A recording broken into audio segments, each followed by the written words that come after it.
Halo Pak, selamat siang. Pak, suaranya mohon maaf masih di mute. Ya, kita tes suara dulu Pak. Ya, Pak Dedi, kalau kedengaran dari saya, sepertinya suaranya masih kurang kencang. Mungkin bisa di volume up lagi Pak.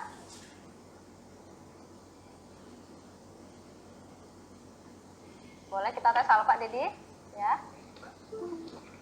Ya, bisa lebih dekat atau bisa pakai earphone Pak. Tes Mbak. Ya, oke. Nah, untuk materi terakhir ini Pak Dedi Irawan dari Bapeda akan berbagi mengenai pengalaman juga sama seperti Pak Edi tadi untuk memfasilitasi KLHS RPJMD Kabupaten Sintang. Silakan Pak Dedi. Terima kasih Mbak. Assalamualaikum warahmatullahi wabarakatuh. Salam yang dalam sejarah kita semua. Pak Mubarik, apa kabar Pak Mubarik? Kabar baik. Apa? Ke dapur dulu. Tertutup nih. Iya. Alhamdulillah baik nih. Ya, baik. Baiklah, yang terhormat Bapak narasumber, tadi ada Pak Bowo, kemudian ada Pak Edi, terus ada Pak Umar, Pak Hernan. Jadi kami di Bapeda diminta kali ini untuk menyampaikan pengalaman. Mohon maaf Mbak Cika, kami tidak memberikan paparan karena memang secara materi sudah disampaikan oleh 4 narasumber tadi. Jadi kita sedikit berbagi pengalaman bagaimana Bapeda Kabupaten Sintang melakukan penyusunan KLHS RPJMD untuk RPJMD yang tahun 2016 sampai 2021. Baiklah, memang Kabupaten Sintang sendiri, Bapeda, yang pelaksanaan RPJMD, pelaksanaan penyusunan KLHS ini, kami memang mengambil inisiatif bahwa penyusunan KLHS itu disusun di Bapeda Kabupaten Sintang, bukan di Badan Lingkungan Hidup atau Dinas Lingkungan Hidup. Pada saat 2016 masih berbentuk badan, kemudian 2017 sudah berubah menjadi dinas. Nah, kami mengambil inisiatif untuk penyusunan KLHS itu agar terjalin konsisten antara dua dokumen itu. Kami mengambil inisiatif pelaksananya di Bapeda Kabupaten Sintang. Hanya untuk pembentukan Pokjanya sendiri, kita juga melibatkan kawan-kawan dari Dinas Lingkungan Hidup, kemudian dari OPD-OPD yang mempunyai isu-isu terkait baiklah, mungkin tahap penyusunan atau proses pelaksanaan penyusunan KLHS sendiri seperti yang disampaikan oleh Pak Bowo, kami melakukan penyusunan itu setelah proses penyusunan RPJMD. Artinya penyusunan KLHS itu udah RPJMD penyusunannya udah hampir selesai, baru kita susun KLHS-nya. Nah, ini sebenarnya ada dua juga penyusunan itu, apakah penyusunannya secara bersamaan atau setelah pelaksanaan dari ex-ante atau ekspor. Kami kemungkinan berada di penyusunan yang bersama tapi sudah pada tahap akhirnya. Ini juga terkait dengan pendanaan atau perencanaan pelaksanaan kegiatan, bahwa KLHS kita susun pada saat perubahan APBD di 2016. Jadi pelaksanaannya bukan murni. Kalau pelaksanaan di murni, mungkin kita bisa secara bersamaan dengan KLHS dan RPJMD-nya itu secara linear, secara bersamaan. Nah, ini yang kami lakukan pada tahun 2016 kemarin. Kemudian untuk pelibatan stakeholder, kami juga banyak melibatkan baik dari pengambil kebijakan, kemudian dari OPD-OPD yang terkait, kemudian dari beberapa NGO, juga beberapa tokoh masyarakat pada saat kita melakukan penyusunan KLHS itu sendiri. Kemudian di tahap penyusunan, yang pertama kami lakukan itu pembentukan Pokja pengendalian lingkungannya. Ketua Pokjanya sendiri kita waktu itu masih PLH Kepala Bapeda, Pak Wawan pada saat itu menjadi ketuanya. Kemudian untuk sekretarisnya itu Kepala LH, Kepala Dinas Lingkungan Hidup. Tapi kalau berdasarkan Kemendagri harusnya ketua Pokjanya adalah Kepala Lingkungan Hidup, kemudian sekretarisnya itu kepala bidang yang menangani sumber daya air atau lingkungan hidup yang berada di OPD urusan perencanaan pembangunan dalam hal ini Bapeda.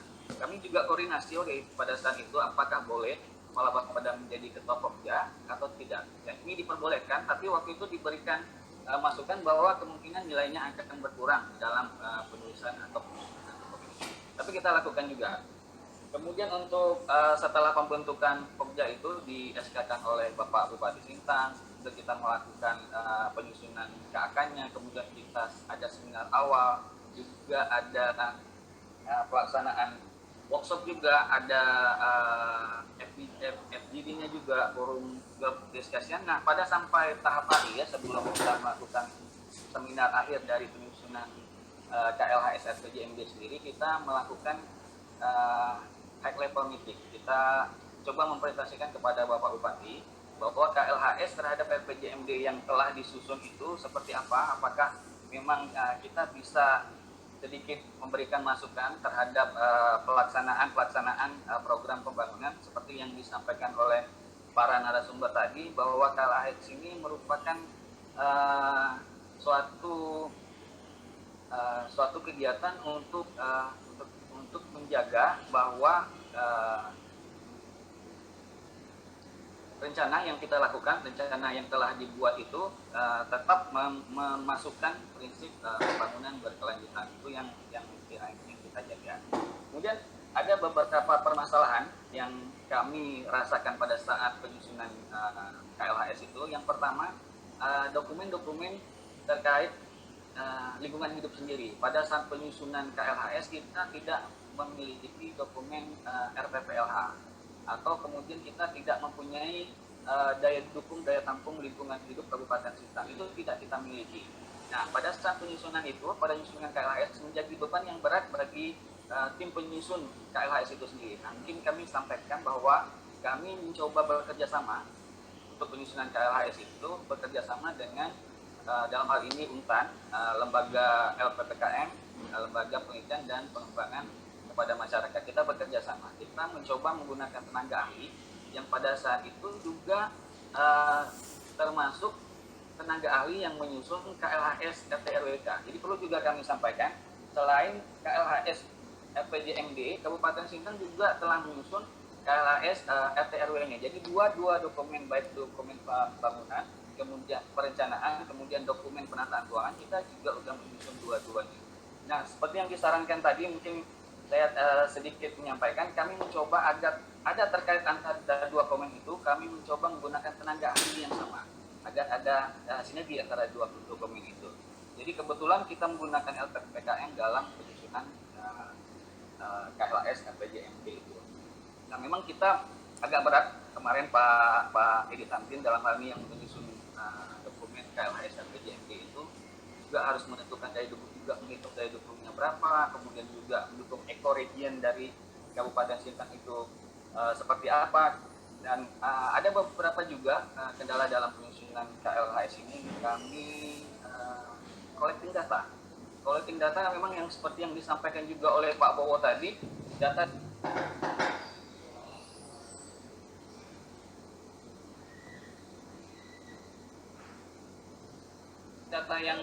yang real gitu kan, yang real itu agak susah kami kumpulkan atau kami dapatkan, karena ada beberapa data yang sifatnya kadaluarsa, kemudian ada data yang tidak diupdate, kemudian data-data yang time series yang seperti disampaikan Pak Bowo itu sangat diperlukan, itu juga agak kesusahan kami mengumpulkannya. Tapi kita coba memaksimalkan data-data yang ada sehingga penyusunan KLHS RPJMD kita menjadi lebih baik lagi.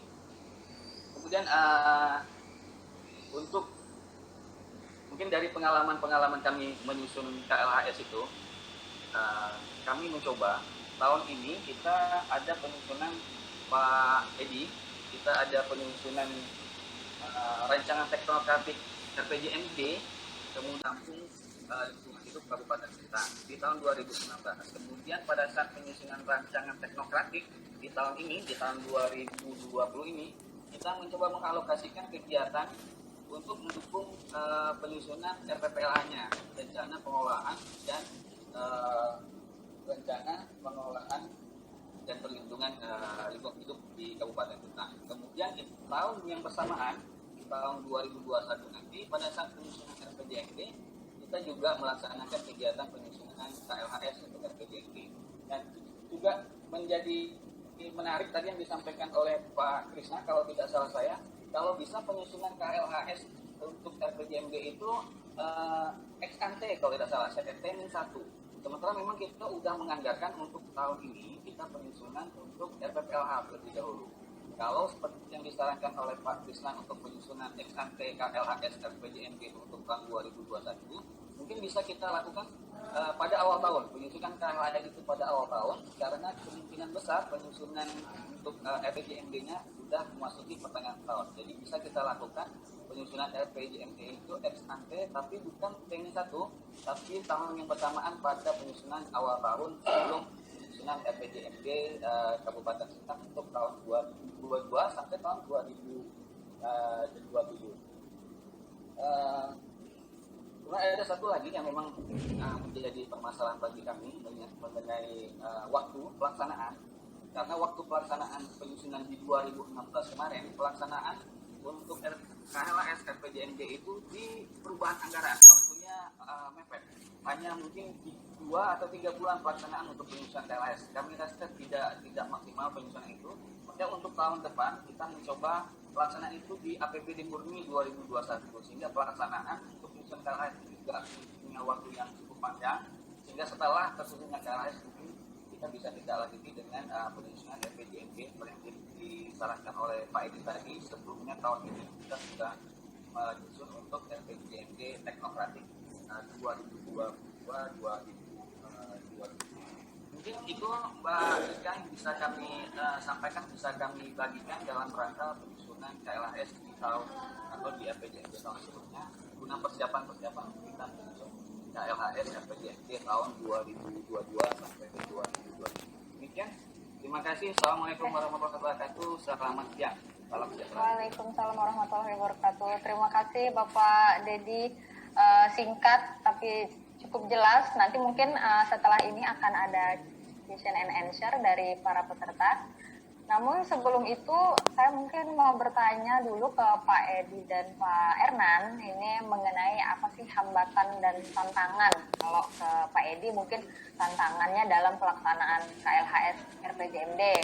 Nah, sementara kalau untuk Pak Ernan ini mungkin mengenai tantangan dan hambatan dalam memastikan hasil KLHS ini diadopsi dalam dokumen perencanaan seperti RPJMD, Range Price, KPSD gitu ya. Nah, bisa mungkin dijelaskan dulu